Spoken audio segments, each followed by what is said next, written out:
Mohammadia colony Deglur नाका के मारूफ तालीमी इदारे राज उर्दू प्राइमरी स्कूल में भी यौम जमहूरिया के ज़िमन में सदर मुदर्रिस मोहम्मद साबिर उर्फ बाबूराज के हाथों रस्म परचम कुशाई अंजाम दी गई। इस मौके पर स्कूल के तमाम मौलिमीन व मौलिमात, गैर तदरीसी अमले के अरकान, तलबा, औलियाए तलबा मौजूद थे। यौम जमहूरिया के पुरमसरत मौके पर स्कूल के जमात अव्वल ता हश्तुम के तलबा व तालिबात ने सकाफती प्रोग्राम में काफ़ी बढ़ चढ़ कर हिस्सा लिया और बेहतरीन कारकर्दगी का मुजाहरा किया और शुरुका से काफ़ी दाद व तहसीन हासिल की। परचम कुशाई के बाद स्कूल के तलबा को इनामात भी तकसीम किए गए।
उर्दू प्राइमरी स्कूल के अंदर 26 जनवरी के मौके पर सकाफती प्रोग्रामों का इनेकाद किया गया।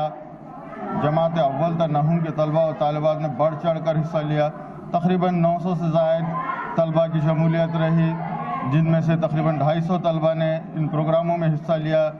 हमारे इदारे के सदर और सदर मुदर्रिस जनाब मोहम्मद साबिर साहब की कोशिशों काविशों की यहाँ पर जो है तस्वीर नज़र आई कि तलबा और तालिबात में दिन ब दिन जो निखार आता जा रहा है, तालीमी बेदारी इलाके में पैदा हो रही है। अलग अलग सकाफती प्रोग्राम लिए गए जिसके अंदर तलबा की मख्फी सलाहियतों को उजागर करने की कोशिश की गई।